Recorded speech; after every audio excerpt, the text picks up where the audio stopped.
I'm amazed by this place. I've never been to such crystal clear pools like this in Venezuela. What's your favorite thing about Lobatera? The way people treat you. Our aqueduct belongs to the people, to the community, and we fight to maintain it. If a street light gets damaged, we all work together to maintain it, fix it, repair it, and preserve the essence of what the community is. I'm very grateful that you come and take what I have here. I mean, I can't imagine myself in another country because, I don't know, here in Venezuela you feel a certain warmth. Despite everything, I believe Venezuela still has much to offer, especially in tourism like San Pedro.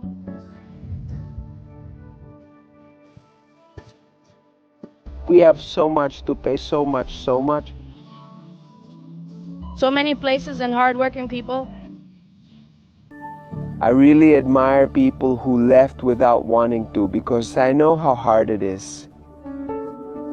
A little boy removed his necklace and gave me its pendant. The World Cup in Brazil.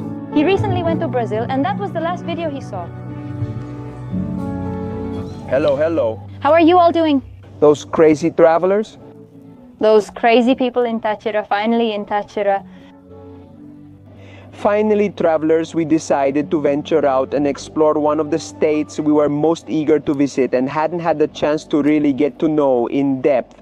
Of course, we had passed through when we went to Colombia. In fact, I passed through last week when I came from Cucuta to Caracas, but that's not really getting to know a state. In fact, what we're going to do right now is just get a little taste. Today, we woke up at Posada Varivales, surrounded by nature, just 10 minutes from San Cristobal. And the plan is amazing. What are we going to do, little one? We're going to the Lobatera mines. There are said to be wells and waterfalls there. Honestly, I don't know much because one of the things we've learned over time is not to research too much and let ourselves be surprised. And we talked to Christian, our guide, whom you'll get to know later on. And he told me, leave it to me, so that's what we did. We haven't researched much. I'll confess that I did. No, Amores. I did, and it looks gorgeous. Careful, I won't spoil the surprise. Are you getting your hopes up? No, it's just that I'm sure it's going to be amazing. The only thing is that the weather is a little bit like gray clouds appear, then patches of blue sky show up. We don't know how we'll get the place. Hopefully it's clearer than the sky is now. But oh well. Wish us luck because that's what we have today. Let's start this beautiful tour through the city of Los Gochos. Let's do it.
We arrived in Lobatera, and as in most Venezuelan towns, there's a Bolivar Square. But we decided to stop because we thought the church behind me was very beautiful. A church in honor of the Virgin of Chiquinquirá because she is also the patron saint of this town. But this square has something special, and it's the statue of Simón Bolívar, which is right in front of me. I'll turn around so you can see. It has a very unique history. In fact, it's said to be one of the most important in all of Venezuela. And right now, I want to introduce you to Christian, who is our guide, Christian Duran, from here in Táchira. How are you, brother? Good, brother. Welcome. Christian. Thanks for visiting, brother. Him, Valery. Christian, how long have you been dedicated to tourism here in Táchira? I've been a tour guide for about 7 years. And tell me a little bit about the importance, or why do you say that the statue of Simón Bolívar behind us is so special? Yes, this is a very significant statue because it was part of an art exhibition held in Chicago the Universal Art Exhibition in Chicago in 1893. And so, at that time, President Cipriano Castro ordered and asked a sculptor named Adamo Taulini to build two. Since Venezuela entered two sculptures, one of Bolivar and one of Christopher Columbus, he assigned the project to Adamo Taulini. Venezuela participated in this exhibition, and then they were displayed in Caracas, in the Venezuela Pavilion. During President Perez Jimenez's government, his transportation chief was from Lobatera. Some work is being done here in this Bolivar Square, and he asked the president to give that statue of Bolivar to the people of Lobatera. And so indeed that work was carried out, and it was installed here, and that pedestal is the work of the architect Fructo Vivas. Wow. The Colon one is now located in Puerto Macuro, Sucre State. Which was where Colon first arrived in Venezuela. Who arrived in those places? Well, you already know. This statue has traveled the world from Venezuela to Chicago, then back to Caracas, and, well, finally here in Lobatera. And this is a little preamble of what we're going to be exploring today, where we're going to learn a little bit about history, natural beauty, and of course, the wonderful people of this town.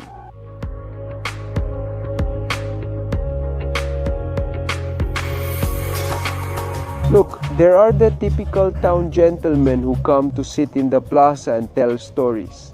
And they saw us filming in front of the church and said, come over, we want to say hello. So we're going to ask them some questions about what life is like in this town, which looks pretty peaceful and picturesque, and see what stories they share. Good morning, how are you doing? Good, very good. Everything okay? Good, good. Look, who can tell me some stories about this town? The oldest one. The oldest one? How old is the boss? Is this the oldest? The oldest one. I don't see him as old. I think he looks fine, okay? But he's like 80. Oh, well, it's fine, he's young. How old is he, boss? 80. 80 years old? Has he always lived in Lobatera? Lobatera. What do you like most about Lobatera? The way people treat you. The atmosphere and the security is pretty good. Is the town peaceful? Is it safe? Well, I see that you get together with your friends here to chat. Is it every day? Every day until 12. This is the office. This is the office. This is the office. We are retired. We are all retired. Everyone's retired. So, what was your job? I was a teacher and educator. All right. How long have you been retired? It's been 25 years. Okay, have you been coming here since then? Here in Lobatera, yes. Since we were born until now, we've always lived here in Lobatera. What do you enjoy most about living here? The tranquility. And what Oscar said, the safety. Of course. Would you like to change anything? Or something you don't really like about? Well, what we would like to change right now are the authorities because they're useless. Of course. They've abandoned the town and so... Of course. Well, I'll leave you to enjoy your conversation here, which looks pretty pleasant, pretty lively, right? I see you here laughing, telling stories. I hope that when I get old, I have a group of friends like you to sit in a plaza and tell stories. Well, yes. God bless you. Well, thank you. Bye then, bye.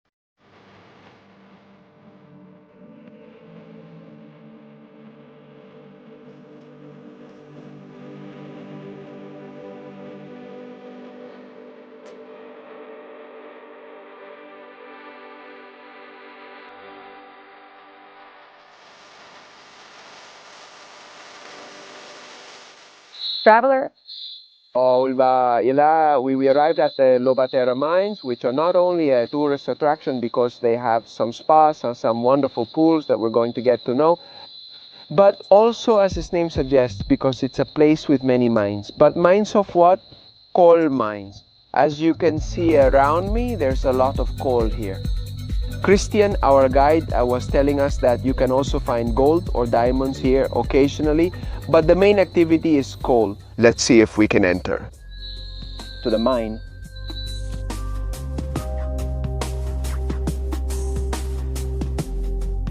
We asked one of the gentlemen who was at the mine to explain a bit of the process to us, and Gerardo kindly agreed. Gerardo, can you explain the coal extraction process? Well, first of all, good afternoon. Thank you. Here we have a preview of a 250-meter mining operation. Okay.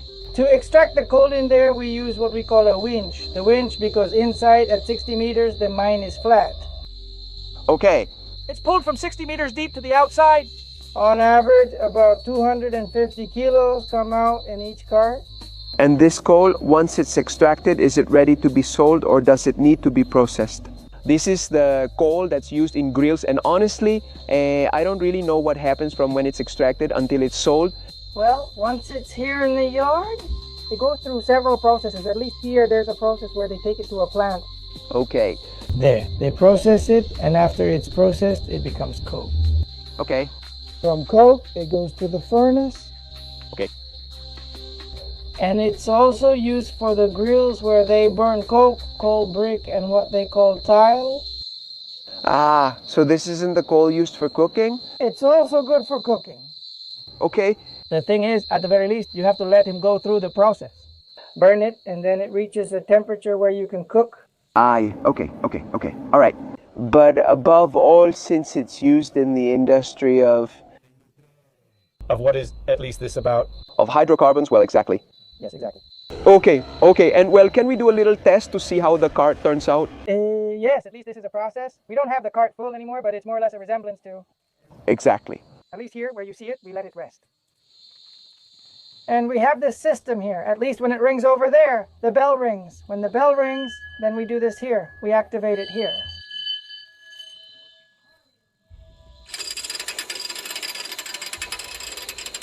It's the process that brings up the reel, at least from down there to out here. It takes about 4 or 5 minutes. Where's the coal itself? Yes, to the yard. To the yard. About how many carts do you take out daily from one mine? At least 13 more per pair. Each cart has a process of, they take out between 20 and 25 carts daily. Daily? Okay. That would be about 5,000 kilos of charcoal if each one has 200 kilos. Thanks a lot, Gerardo, for the explanation. We'll keep going with our plan to visit the natural wells. Have you already been? Yes. And what are they like? No, just imagine. A beauty? Yes, up there it's really beautiful, so that... How long does it take to walk from here to there? It's 10 minutes from here to the wells. 10 minutes. Okay, that's our destination. Thanks. All right, guys. There are helmets and stuff here. Oh, okay, that's fine. If they lend us some helmets, we'll go into the mine for a bit to see what it's like inside. Look, they gave us a little access to the mine. Gerardo was telling us that these lamps we have and these little flashlights last 4 or 5 days in case of an emergency. Did you ever see a collapse? Even though it seems like this whole mine is well covered with wood. Is this the first time I've entered a mine? Yes. Yes, how exciting. Wow, these are the air ducts you were telling me about. Yes, and outside we have the system so that when we turn on the air, we send it directly inside for 200 to 300 meters. Okay. Air to cool inside the mine in case there's a gas or a... Of course. Or suddenly, there are different types of gas. Okay. Right now, this mine has good ventilation because it has 2 entrances and 2 exits. Okay. This is the first one, and the second is over there. You enter here and exit over there. Okay. Like the end, right? I mean, besides the light, we also have air ducts. Perfect. Ducts, you know? And ask, besides coal, what else have you found in this mine? I found stones that can be thrown in different colors. But since we really don't know much about those stones, we've just taken them out and they've been taken away to be received. Okay. Those who know have also come to see. But it's not constant. It's just sporadically. Every once in a while? Yes, they're just stones. And have you found a little diamond around here? Or do you hope to find a diamond someday? It could happen. There are stones called lupitas. They're shiny and sparkle when you take them outside. Okay. Yes, there are a few, but... And can you get gold? No, gold, no. Gold, yes or no? Okay. Mainly coal. Coal, that's right. We have this coal, but that stone isn't consistent, as I said. Yes. It feels pretty cool here. The temperature drops considerably. It's better to be inside than outside down there. 100%. Like the temperature, because outside you feel more stressed. Hotter. And inside you don't. One more adventure in Dos Locos. On the road. And this is where it's the most slippery. Yeah, it's intense. But well, this little rope is working miracles. I think we can build a slide now. I don't know what will happen to us when it's time to climb. Because going down, well... Wow. Look, here we come to a fork in the road. Part of the group is still coming down over there. It's extreme, and extremely interesting. How much will you pay me if I bring out a cart of coal? Oh, wow. That's incredible. Are these walls all coal? Look, what this is going to bring out is a vein. We did it. All of this is coal, right? Yes, this is what we call this one. Besides the plate, it has a meter and 10 centimeters. Okay. It has a spacing of 20. Okay. Next is cistada, when a coal seam averages 70 to 60 centimeters thick. Centimeters, okay.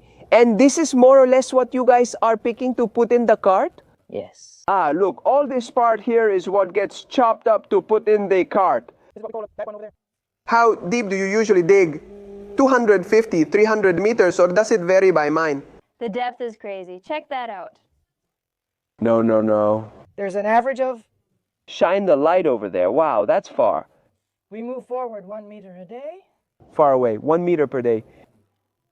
Wow. It looks shiny, beautiful. I mean, all of this here looks shiny. Honey, you're a real miner. I love it. Well, I think this experience was truly amazing. Very exciting. Yes. And thank you for your kindness. Thank you, Gustavo. Really, Gerardo. It was just to say you were paying attention. It's Gerardo. That's why I travel to do things I never expected I would do. That's why my mom avoids my videos, so she won't say, oh my gosh. That's why I don't tell my mom to watch my videos. What are you making up, kid? Wow. How many years have you been working in the mine? Me, since I was 11 years old. Ah, imagine that. So is it a family tradition? Yes, it's a family tradition. We've been working since we were 11. Did your dad teach you, or was it your grandpa? My grandpa. Your grandpa taught you. Do you have kids, Mr. Gerardo? Yes, I already have one. And are you going to teach him?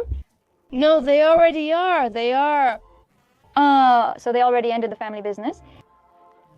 Look, and we made it here. Here's a bomb for...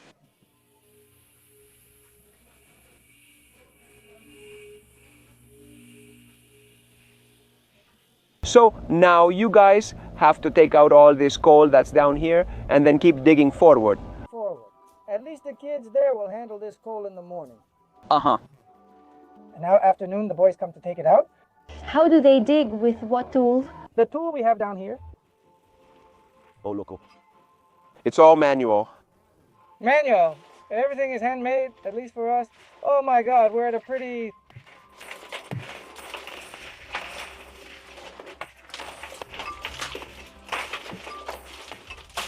It's the one we call it circada.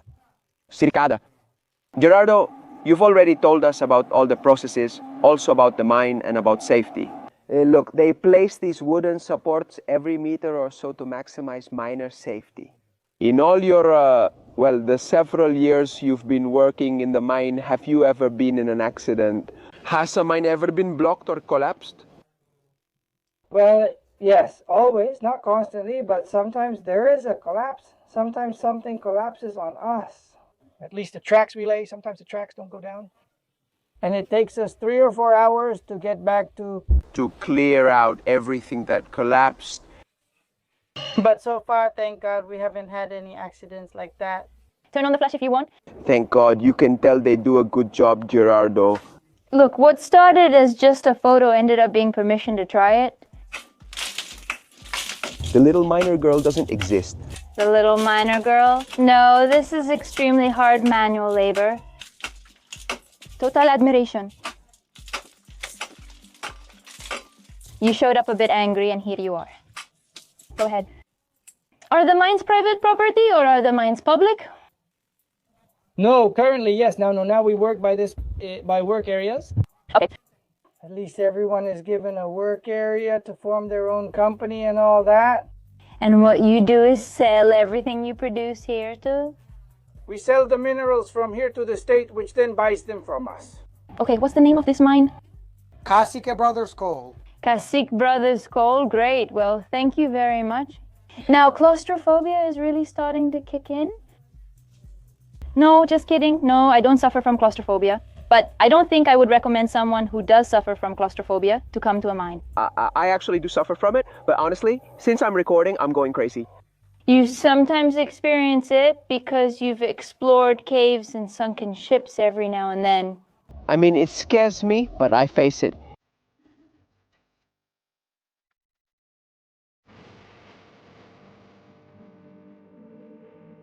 I went out and looked a little more into mine coal versus the coal we usually buy for grilling. Mr. Gerardo tells me that this one can be used for cooking, but you have to let it burn really well, because at first it gives off fumes, like an intense smoke that would give the meat a bad taste.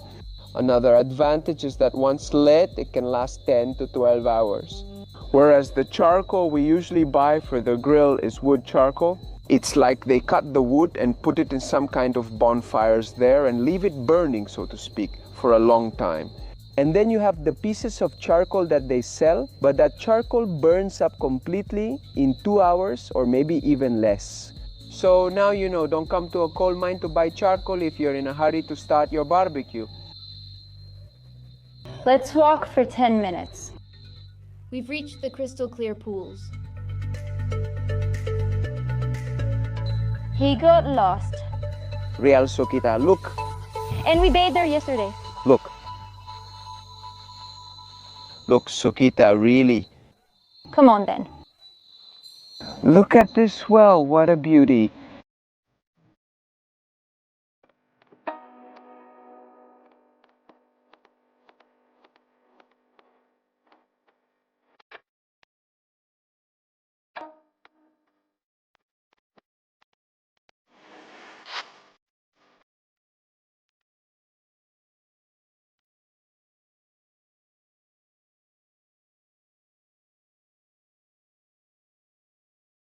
And we've arrived at the main well, which is also known as the pools of the Lobatera mines. Look at this beautiful blue color. A cloud just passed between us and the sun, so it isn't as blue now. No, it still looks amazing, really. It's stunning. It looks absolutely gorgeous in person. Despite some clouds, the weather's been great. I'm sure we'll capture some cool drone shots. And we're going to take a dip, I don't know if the water is cold. I haven't touched it yet, but just that incredible color makes me want to get in. Whether it's cold, hot, or whatever. This warm weather will feel great.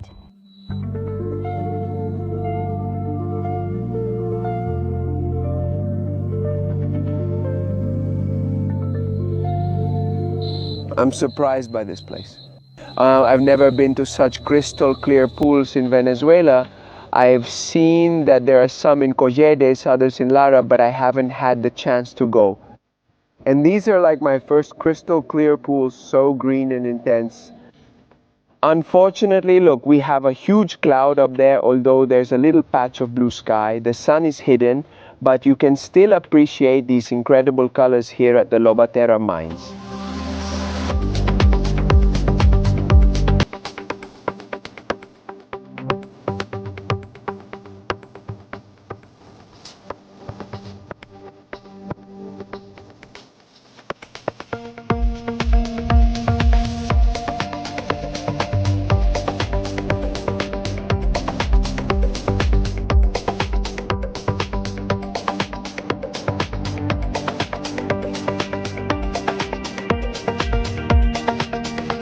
my recommendation is to come to this place during the week, because if you see that brown stain that's already forming in the pool, it's obviously because the sand and sediments start to move and it loses its beauty.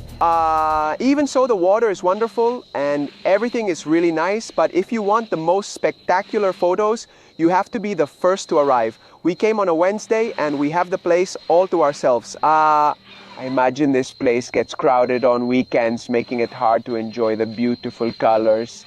And, well, good weather is also necessary. But really, what a wonderful place. Oh, how nice, how nice. It's not that deep. The water is perfect. It's not cold at all. I think it's even nicer because it's hot outside. If it were cold outside, maybe the water wouldn't feel as pleasant. If you come here on a really sunny day, well, you won't want to get out of the water. No, I don't want to get out, and it's cloudy. How nice. What a great welcome Táchira is giving us, right? This is just the first video about the state itself, and there are still several more to come. So don't forget to subscribe, turn on notifications, and hit the bell so YouTube notifies you when we upload the next one and the next one and the next one. Who knows how many videos we're going to make? The only thing I know is that this won't be the only time we come to Táchira. This is just going to be a little taste. It depends on you, the viewers, to show as much love for this content as we enjoy making it, so we can return sooner. And if by any chance you still don't follow us on Instagram, go do it right now, because we post a lot more content there. We're also Dos Locos de Viaje. We're already packing up to head to our next destination. But before that, I wanted to remind you, please, if you come to these beautiful places, leave them at least as you found them. Or if you can take some trash with you, even if it's not yours, nature will thank you for it. This place that a Christian tells us that on weekends 200 people come, 4 buses, private cars. And look, this is where you usually change or leave your things. There's a lot of plastic cans, and people can also get cut and get sick from that rusty metal. And well, here we're already saying goodbye to this little well. Please be aware that... Look at this. Surely what we leave isn't the only ugly thing here. Besides, it's free. I mean, coming here is free. Many wells like these worldwide charge a fee, but here it's free. Let's at least take care of it.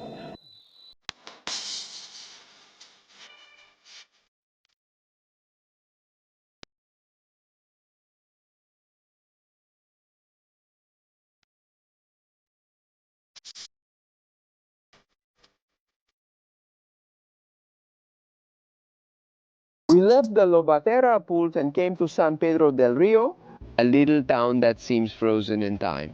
Since we entered this place, Christian told us, look, this little town is very, very special. We've only been here a few minutes and are still amazed. You can feel a sense of peace, a sense of harmony. All the facades are in harmony. They all have bougainvillea in the windows or next to the doors. It's very beautiful, and they say it's the perfect place to have a little dessert. That's right. Let's walk around. Come with us. What are you going to try? Nini. Well, I ordered dessert first because you can't make dessert wait. And it's a white arequipe with a kind of gelatine with blackberry jam.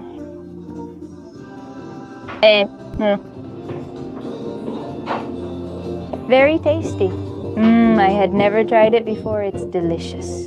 Before anything else, I want to praise you for this dessert. Thank you very much. Wow, this dessert was delicious. I'd never had it before.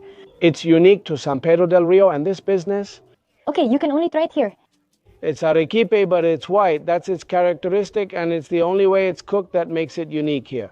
It comes from a recipe, from a mix of several recipes of a unique Colombian sweet that is actually extinct in Colombia.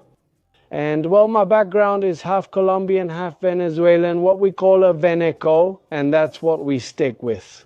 And this business has already been around for 40 years, and that's our symbol, our emblem of San Pedro del Rio, our sweet.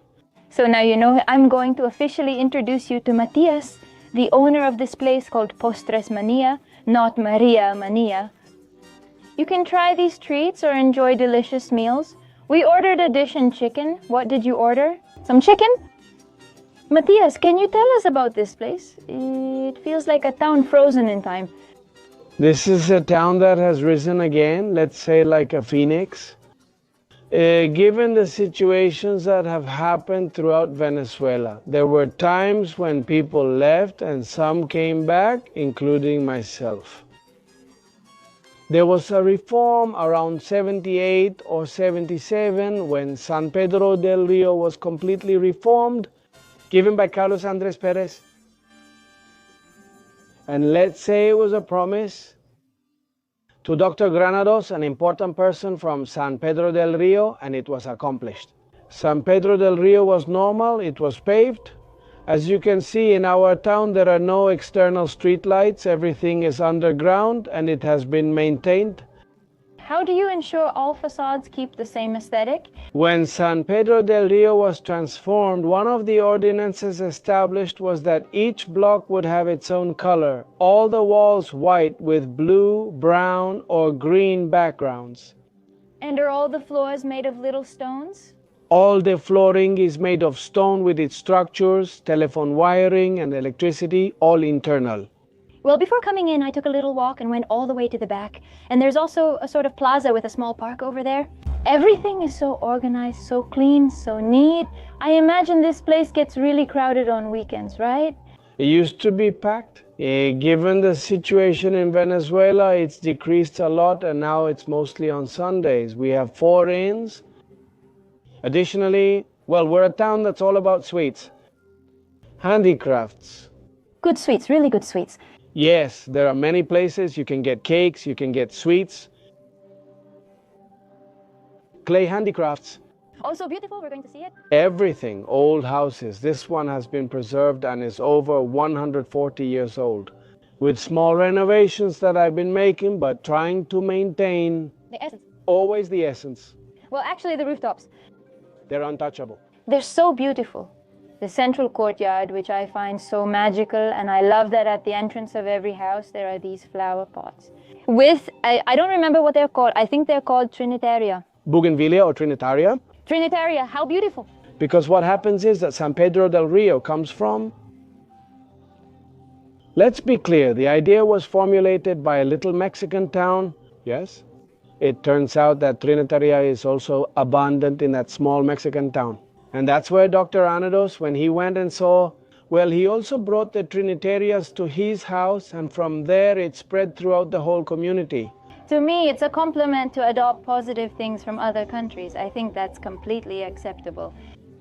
A lot of national tourism comes here. I mean, sometimes you find people from Caracas, from Valencia. Do they come? Yes, quite a lot from all over Venezuela. In fact, there's a person from here in the town who also runs a page called San Pedro del Rio. That you can go in and see the compliments for the community. That keeps us going. Many people, including my mother and some siblings, have left the country. My main goal was to keep this business, originally founded by my parents, going. It was called Antojitos Andinos. Well, given the circumstances, we changed the name but kept the business going. In fact, I still keep the original sign because it's something personal. It's natural, you arrive and see it. It's a source of pride. It's a source of pride. I'm proud because I've raised my children with this essence and showing them that to see how people from outside who have lasted so many years, both from the center of Oriente and outside the country, arrive. They say, it's still San Pedro del Rio. We are always, let's say that to a high degree, we are native. We have our aqueduct belongs to the people, to the community. And we fight to maintain it. If a street light gets damaged, we all work together to keep it running. To fix, repair, and preserve the community's essence. Basically, what keeps you here is the attachment because of love, because of what you've experienced in this place, right? Of course. If you could describe San Pedro del Rio in one word, what would it be? Harmony. Harmony? We invite everyone in the community who can see us, which is a large group, a lot, because we are some of the first fans, to visit San Pedro del Rio, visit all the towns of Venezuela, because it's not just San Pedro del Rio. To create among ourselves what community is. a team to promote tourism, which is very much needed in Táchira. Although right now tourism has been a little down, we've always been. Táchira has everything. San Pedro del Rio has hot springs, rivers, great panoramic views, old tile factories, brick, handicrafts. I mean, we have everything.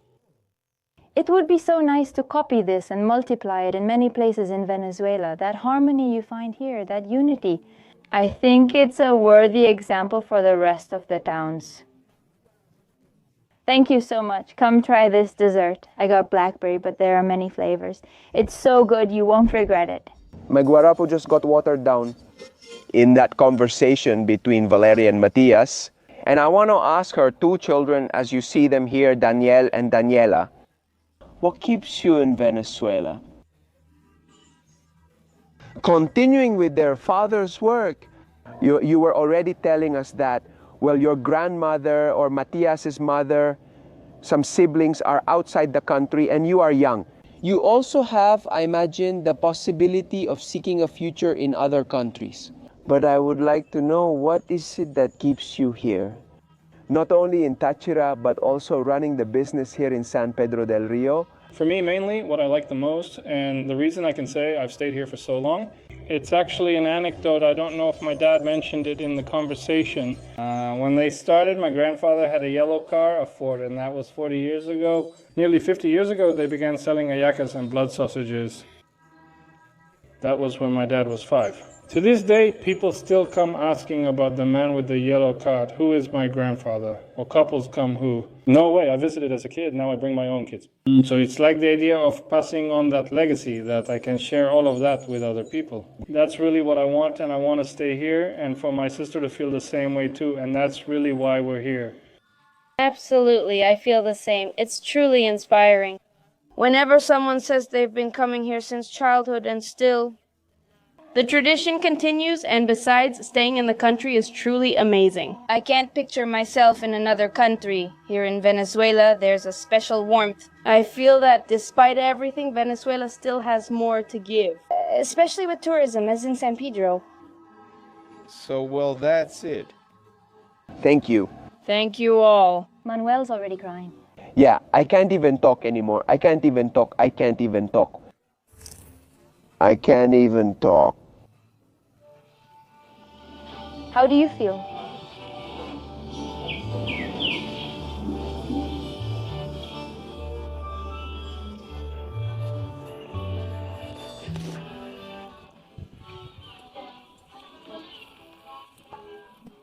We have so much. So many places and people giving their all. I really admire people who left without wanting to, because I know how hard it is. I was one of them. And you know, from the first day I set my foot and my mind, well, my mind was never out of Venezuela, but my foot was always looking for a way to come back. And I also admire those who've stayed despite the difficulties. Venezuela belongs to all those people who do positive things every day. They may seem tiny, but they're actually incredibly valuable. And it's part of the essence of Venezuelans. And what keeps us proud of having been born here and of staying here? How beautiful this town is. I love you, little boy. Me too. Really, this town is beautiful. Impressive, I mean impressive. Amazing things can be achieved when we all come to an agreement, when we all make shared decisions. And surely someone must not have agreed with putting in underground wiring, maybe didn't want to spend the money to, I don't know, paint their facade. But the consensus was reached, a decision was made. And the ordinance was, well, enforced, as Matias was telling us, and now it's a charming town. I mean, a dreamlike town. An example? It would be nice if the will of the people was respected. That's true. How beautiful these people are.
We finished eating that delicious food at Postre Mania and then came here to Mrs. Maria Inés's place. Rosa Inés? Rosa Inés, it was to see if she remembered her name. Who? You. Of course. Such a famous name in this country. Ah, well, it's true, it's true. What are you going to let me try, Mrs. Rosa? Shall we start with the donkey milk? Donkey milk? And we finish with the cow's leg. Oh, okay. We also make the cow's leg. What a beautiful store this is. Love, don't turn to the left, don't turn to the left. What happened? My wife loves plants. She has 71 plants in a 25 square meter apartment. Show her what I have behind me. How beautiful. It's worth $15,000, honey. Cheap. Oh, pesos. How much is that in dollars? It's like 15,000 pesos. That's about $5, something like that. It's beautiful. I want them all. Okay. Look, when I see a bottle like this, I already know I'm going to like it. I love Guarapita, and while this isn't it, it comes in a similar bottle. What do we have here? Guaco, 3 powers. What are those 3 powers, Mrs. Rosa? Guaco has 3 powers, chuchu, guasa, and rosemary. It's often used for ailments and to make aguasa and patar. But a question, is it for physical ailments or for the heart? For all of them. For all of them. There are aphrodisiacs. This is patare. Is that an aphrodisiac? Okay. What does the aphrodisiac do, Mrs. Rosa? Oh, everyone does that, even young boys. Oh, my love, the moment has arrived? It's here. Serious question. Is it actually made with beef foot? Of course, of course. Ah, look, that must have a lot of collagen. Here we go. Let the neighbor say it, right? He occasionally brings them from Cologne. We also have a... It tastes like... I mean, it has a hint of eggnog, but it's stronger. You can really taste the alcohol, but it does have that base, like... Yeah, like an eggnog, a little rum cream. And it's hot. I mean, it must taste amazing cold. Oh, you don't drink it cold? You only drink it hot? If you refrigerate it, it becomes gelatin-like. Ah, okay. That's what gelatin is for. People with cancer are advised to use natural gelatin made from cow's foot. That's why, of course, because of all the cartilage and collagen it has, so it becomes gelatinous. It makes perfect sense. Just like chicken feet. Uh-huh, exactly. So you don't refrigerate the lemon, peach, blackberry, or passion fruit ones either? Oh no, yes. Grapefruit. You do put grapefruit in the fridge and passion fruit too. Any of them, except for the cow's foot. Except for the cow's foot? Except for the cow's foot. Okay, and this one, how was it again? That's the ponche crema, the donkey milk. Ah, the donkey milk, okay. And this is a coconut mixture we're making right now. I'm telling you, when it's cold, it's much better. They taste very similar to each other, but I like this one more because it's nice and cold. That's the coconut one. Oh, and since I'm a coconut lover, actually, look, I brought a little bit more of the dessert I was eating, which was coconut, precisely. Because I said, if they're going to give me straight miche, I need to eat something to wash it down, because miche is way too strong. The thing is, now the coconut has already lost a lot of its flavor. Is it not the same as before anymore? No, it's not the same anymore. It doesn't taste the same. It's really good and has coconut pieces. Mrs. Rosa, can I ask you something? Have you lived in San Pedro your whole life? I've been married for about 30 years, but what happened is that my God divorced me. Okay, and now? And now, well, life goes on. But are you looking for a partner or are you single? No strings attached. That's it. With commitment or without commitment? Okay. Yes, right? Whatever comes. And Mrs. Rosa, tell me a little about your business. What do you sell? How is tourism? Or who are your main customers? Well, it has improved, of course. I maintain a clientele and sell to them wholesale. Some customers also buy wholesale from me at a different price. Okay, and then they take them to San Cristobal or to other towns. Right now at Christmas, we move a lot of ponche crema wholesale. Yes, wholesale moves a lot. In fact, ponche crema even more. And us? And the others already move on to... Do you make all of them yourself? All of them, yes. Everything is made here. We make it ourselves. And usually people come, it's on the weekends? On the weekends, yes. To the town of San Pedro. Sunday has gotten a little better because it was a bit tough, but now you can see it's improved a little. And are the regular customers from San Cristobal or from other parts of Venezuela? No, they come from anywhere, but right now we mainly work with people from San Cristobal and nearby, but everything's good. Thank God. Getting a little better. The thing is, it was a bit tough, but this week has been a little tough. But what can we do? You need a good attitude. We needed it, and if not, we'd sell a small plant. That wasn't my thing, but given the situation, I had to start. If we don't sell a plant, we sell a craft or liquor. Of course. And what's it like living here? I'm already used to it since it's been nearly 30 years. Of course, basically your whole life. My whole life here since I got married. But it's really peaceful, isn't it? Just like you see. Is the saying small town, big hell true here? Sometimes it applies. Sometimes you already know, sometimes it applies. Do you want to see the other little plants? Let's go see them then. That's my mom. Uh-huh. What's her name? Carmen Eli Contreras. Mrs. Carmeles, how long have you been living here in San Pedro? I live in a part of La Jabanosa, but I'm from a part of Bocabonte. Okay, right here in Táchira. Los Begones. Okay. All of that is from Colon and up. So we've already had 50 years of poison below and above. And we live around here in a place called Jabanosa. Okay. 5 minutes from where I live. And is it quiet there too? How old is he? Who? Me? 30 and 76. Oh, I thought I was 37. He spent 36 living here. Well, I told him, no. 50-something years. We've lived here about 50 years. Mrs. Carmen, keep that mischievous little smile you had while we talked to your daughter. I was watching you out of the corner of my eye. Invite everyone watching this video to come, do some tourism and buy from her. A little liquor, a plant and a craft from her daughter. Say it right there to the camera. Invite the people. Let them come. Very grateful. Let them come and take what I have here and leave some money. Thank you very much, Mrs. Carmen. May God bless you and give you many more years of life. May God hear you. Same to you.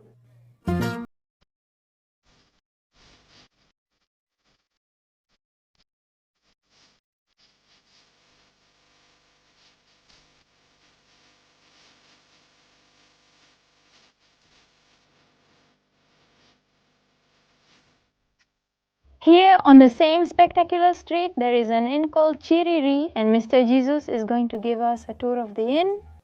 Look, first there's an ice cream shop, and next to it, a souvenir store.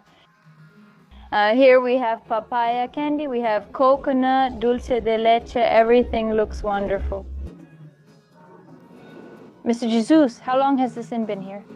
It's been here for 25 years. And has it been in the family the whole time? Yes, it's been a family. How many rooms does it have? We have 9 family rooms. Pretty much all of them are family rooms. With a view of the town. The beautiful little lamps. I love that most of the houses have red roofs. Look how beautiful the little lamps are. You can see a lot of birds too. Like the one Valerie just bought. This is the type of room we offer for all your family members. 1 double bed, 2 single beds. It has an air conditioner. Here we have the bathroom. And honestly, this place is perfect to come and spend the night. You can walk in the late afternoon or evening, explore the plaza, and just 25 minutes away by car and then about an hour's walk there are some hot springs. I don't recommend going alone, but rather getting a guide. For example, Christian is a guide, and that way you can also make the most out of this place. How much does a room like this cost, Mr. Jesus? If it's for a family, it's $25 a night for 4 people. If it's just a couple, you can also rent just the double bed for $15 a night. Does it include breakfast, or can breakfast be purchased separately? Yes, you can buy it as an extra and breakfast will be prepared. Perfect. Breakfast is $5 per person. What do you find most beautiful about this town? It's people, the kindness of the people, the beauty of the streets, everything. Pretty much everything. Yes, a town that's practically, at the very least, which you can't find anymore. We invite everyone to discover the beautiful town of San Pedro del Rio. We're open every day during high and low seasons. On weekends, there's more activity, but we're open every day for you. What activities do you recommend doing? Go to the pools. Visit Pozo Azul, the pools at Piletas de Lobatera. Walking around the town at night is very beautiful. And on weekends, there are horseback rides. There are several more activities, especially on weekends. But still, the beauty of the town, its streets, the tranquility, that's something you can enjoy every day. You know, go for it.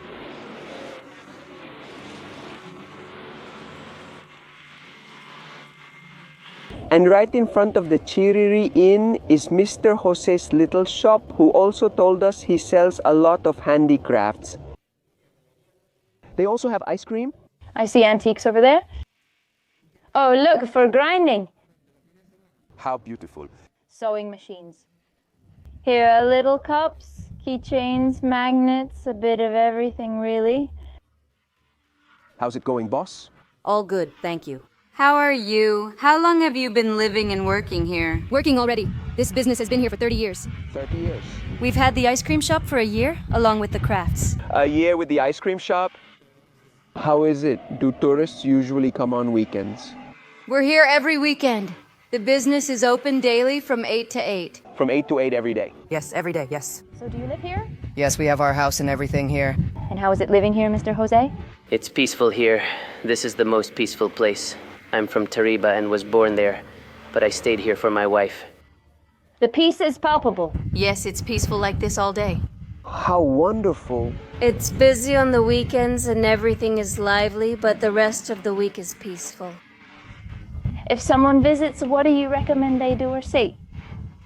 I recommend they walk all around the town so they can see everything. We have bougainvilleas and arches where people love to take beautiful photos. And there's everything. Ice cream shops, candy stores, restaurants, very typical and very good food. Traditional drinks, all of it is good. How beautiful. So you can taste any kind. Well, I want to invite all the tourists from Venezuela to visit San Pedro del Rio. And our store El Baúl, ice cream shop and crafts El Baúl de Antaño. We always welcome you with open arms. Wait, are you noticing all the bottles back there? Check out those old Zulia bottles. No, actually I want to buy a spinning top.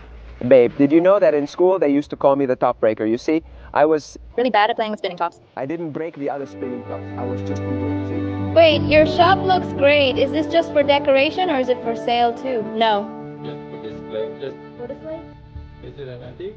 Is it part of your collection? Yes, then maybe one will give you. What is your most treasured antique? The big roller. Ah. Wow. Is the big roller still there?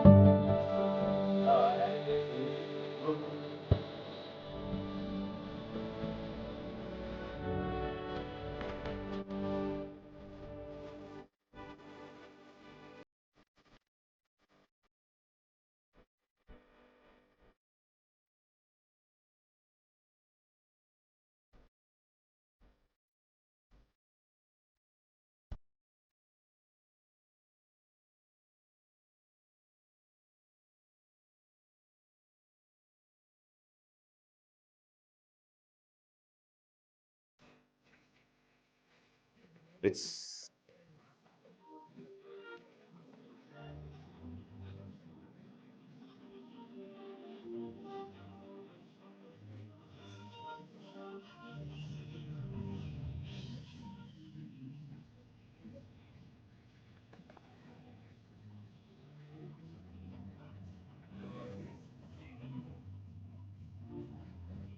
Look now.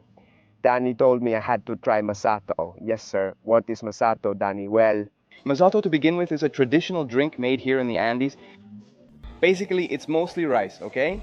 We add a little cinnamon and cloves to taste, and of course, sugar. But the difference between this and chicha, without getting roasted online, is basically the guarapo, what we call guarapo. If you drink it in San Cristobal, it'll be more yellow due to the guarapo. What they do is they take pineapple peels with panela and add that to the rice mixture. Really thick, as they used to call it. exactly. Ours is more natural since we use a clay pot. Okay. The clay pot is a large earthenware jug already cured with guarapo. And then we simply wash it. We add the mixture and that's what you're going to taste right now. But so all those ingredients get blended later, right? Yes, sir. Oh, all right. Let's see how it goes. A strong one, but delicious. Exactly. It tastes just like Andean chicha. That's right. You can taste the fermented flavor or something like that. It's kind of fizzy or something like that. Yes, the more guarapo, the stronger and more fermented the flavor. Like fermented, yeah. I tried the purple one, right? The one they make in Merida. I think it's called chicha morada.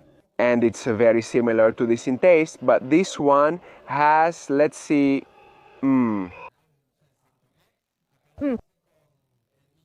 Can you actually taste the cinnamon and clove? Yes, sir. It's not good.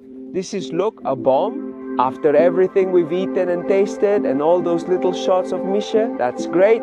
They're Táchira style guarapitas since they had passion fruit and coconut, just like the ones I try in La Guaira. Over there, they're made with the traditional aguardiente, I don't know, Sasome. Here they make them with Andean miche. And well, now to complete all this food, the masato.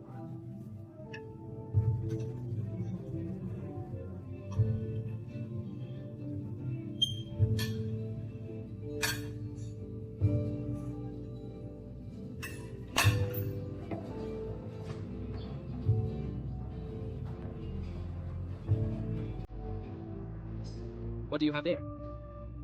A little boy removed his necklace and gave it to me. Look at the World Cup from Brazil.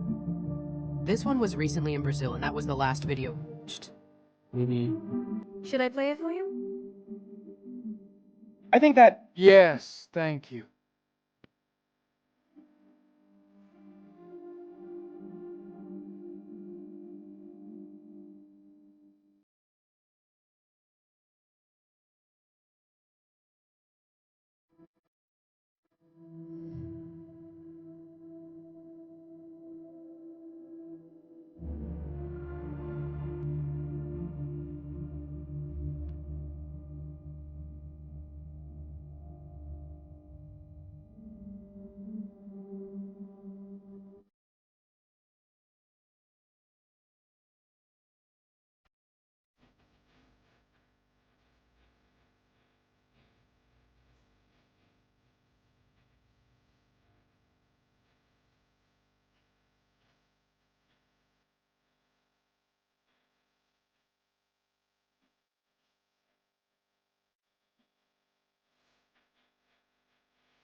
What a special day we've had today. Our first video in Táchira, and I feel like it has been an absolute gem.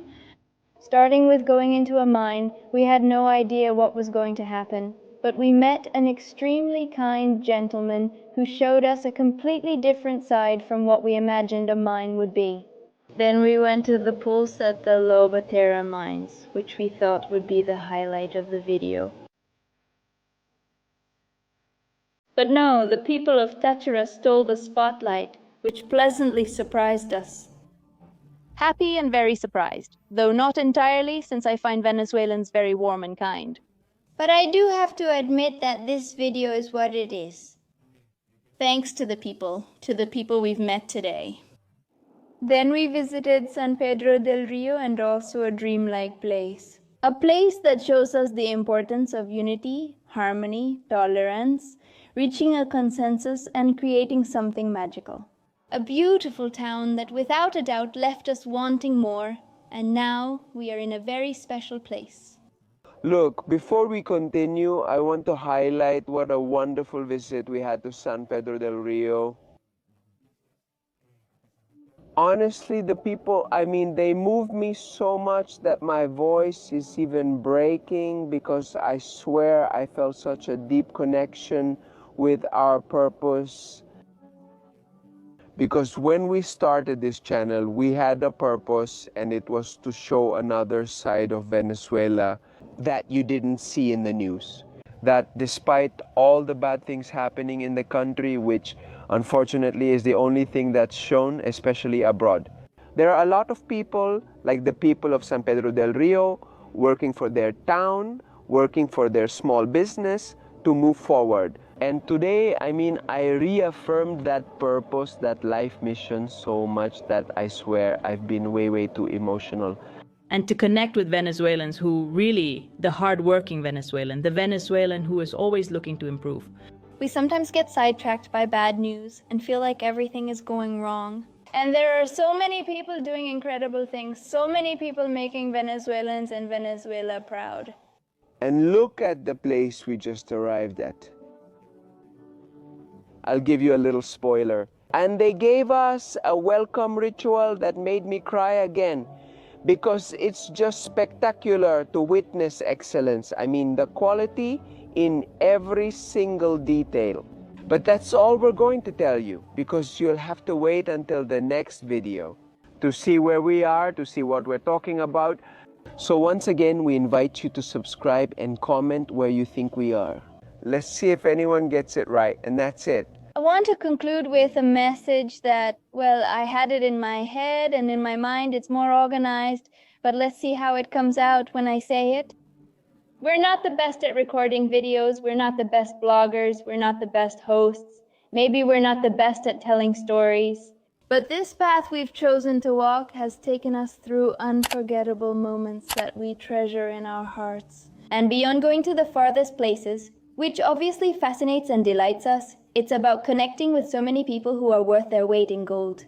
Today, a boy approached Emma and gave her this necklace as a gift. And this is the result of what we truly want and what we work so hard for. It's not about money or followers. This may sound cliche, but I'm opening my heart to you. Is this about connecting with a child who took off his necklace and gave it to us? It's listening to the story of Matthias, who is carrying on his father's legacy, and now his son Daniel is carrying on the legacy of Matthias and his grandfather.